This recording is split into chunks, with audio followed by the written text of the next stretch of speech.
The Super Nintendo is home to some of the biggest 16-bit classics, but it also has a lot to offer in its obscure departments. Today, we're gonna meet 10 hidden gems that I personally recommend, so let's begin!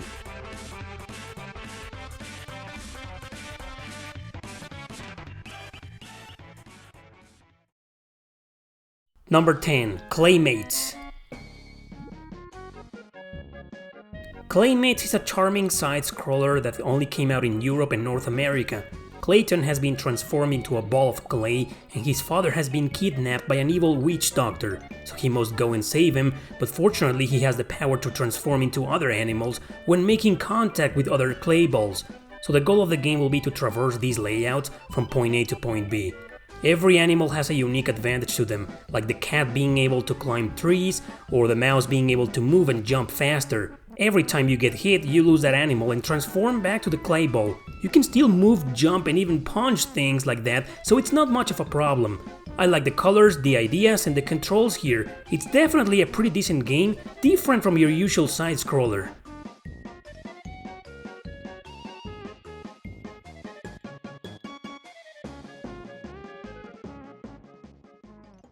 Number 9. Coma Knight in Busy Land.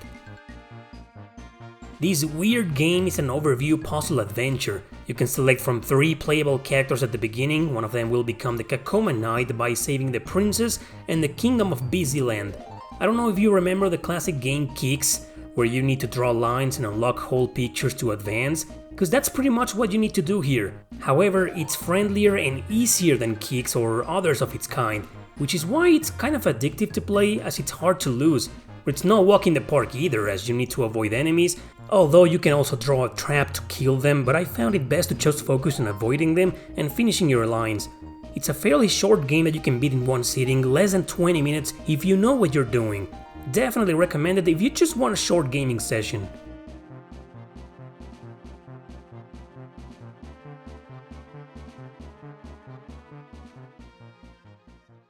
Number 8. Tough Enough. Yeah, look at that name and that cover. It's just awful and doesn't tell the player anything. Original Japanese name was Dead Dance, which is a much better name. Well, it's a fighting game in the vein of Street Fighter 2. There's only 4 playable characters at the beginning, but in story mode, you can unlock 7 more with a boss code. Now, it's hard not to compare these to the aforementioned masterpiece, as the controls are very similar, including the moves, but each character feels different and it definitely pays off when you get all the others unlocked. The game was very obscure for a long time, mainly thanks to the name and the cover.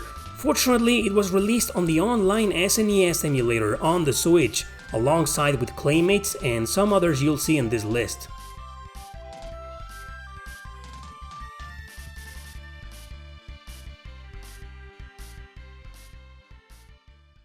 Number 7. Brawl Brothers. Another one on the SNES emulator I mentioned, but this one is a beat 'em up. Developed and published by Jaleco, it's part of an obscure series called Rushing Beat. It is the second game in that series, followed by Peacekeepers, which is also on the same emulator, but that one's kinda lame, so I suggest you stick with Brawl Brothers. 5 playable characters are there and you can choose 2 for your adventure. You'll play mostly with the first character you chose, and if you die, you can switch to the other one on continue. The gameplay is exactly the same as in most beat 'em ups of its time, like Streets of Rage or Final Fight, but there's also an angry mode where if you're getting gangbanged or something, your strength increases for a period of time. Overall, it's a very solid game, almost as great as the legendary beat 'em ups I mentioned.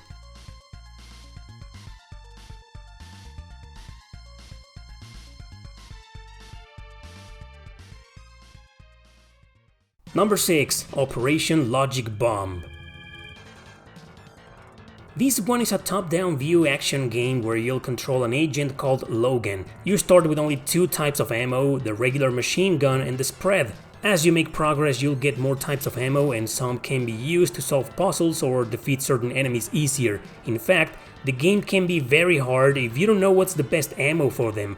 But fortunately you get 4 continues. The story is really hard to follow, as all you do occasionally is find these terminals where you seem to get visions from the past. Apparently Logan is sent to avoid a dimensional catastrophe because all contact with a bunch of scientists was lost. The game has great controls, nice interface and pretty much great gameplay, but like many Jalico games, it didn't get a lot of marketing out there. It's also on the Switch emulator, by the way.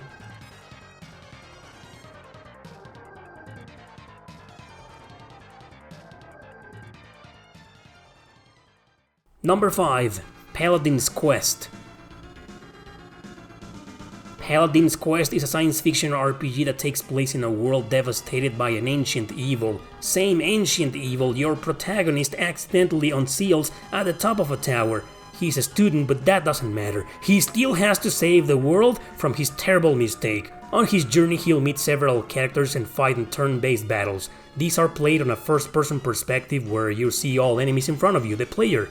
Characters can attack normally or use magic spells. However, to use this, they will need to sacrifice HP. There is no MP system in this game, which makes it somewhat different than the others. You can recover HP with healing spells or with healing herbs contained in a bottle that can be refilled at towns. It's a pretty challenging game, so it's definitely not an RPG for beginners. Still, it's quite good, with some original ideas that were pretty neat for its time.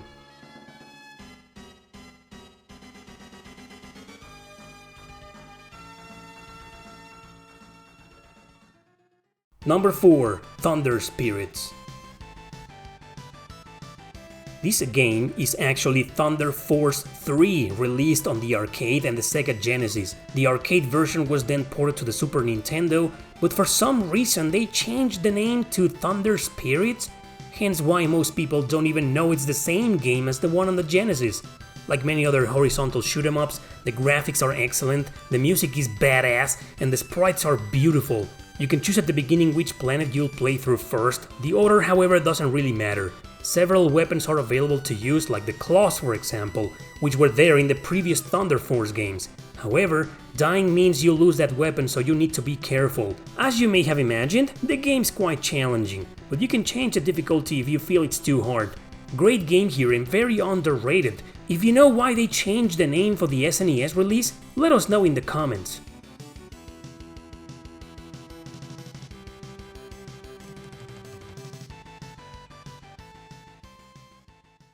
Number 3. Super Valleys 4.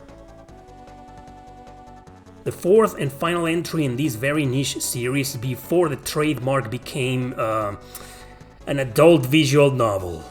Anyway, previous games were released in North America for the Genesis and the TurboGrafx CD, although in Japan they were released also on several computer systems.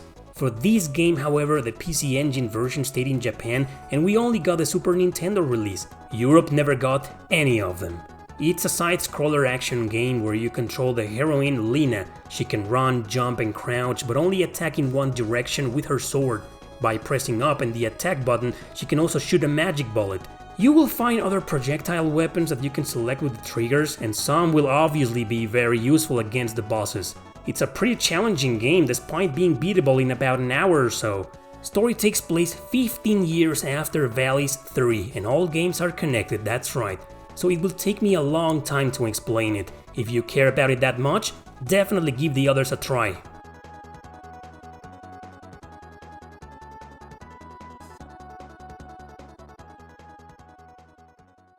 Number 2. Soul Blazer.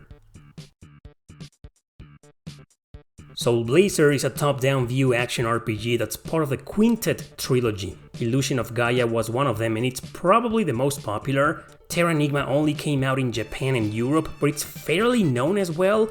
Blazer is the hidden gem of the three as it got overshadowed by them. You take control of a divine servant that takes the form of a human warrior. An evil spirit destroyed the world, and the hero's job will be to save it by freeing human souls and restoring villages. 6 of them await you in a challenging ordeal until you can face the evil spirit. To do this, you'll have to go through several different areas, solve puzzles, free the villagers, and destroy the meat bosses. Controls are great even though there are no combos. Graphics are visually appealing as it's the gameplay and the overall interface. This is a great game that needs more attention, and no, don't worry, you don't need to play the others to understand it. They're all standalone stories.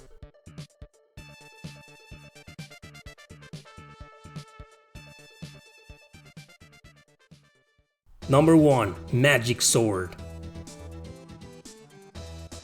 A A side-scrolling hack and slash with some small RPG elements is Magic Sword. With gameplay and music very reminiscent of the Castlevania games, you'll play as the Brave One, this half-naked Conan clone sent to stop the Dark Lord Drogmar from ruling the world. No spoilers, but I just want to say the game has 2 different endings, including a dark one. Anyway, the gameplay is pretty self-explanatory, you just need to reach the end while fighting enemies and avoiding traps. The highlight here, however, is that you can have one of several different allies you'll encounter indoors. Getting keys will unlock these doors, and you can swap allies anytime you do so if you want to. They will act on their own though, with zero control from the player, so I suggest you try them all and stick with the one that suits you the most, although some can be better for certain areas or bosses. Regardless, it's an excellent game, challenging and very well developed. Digital versions of this game are available on several different platforms and collections, so there's many ways to play it nowadays.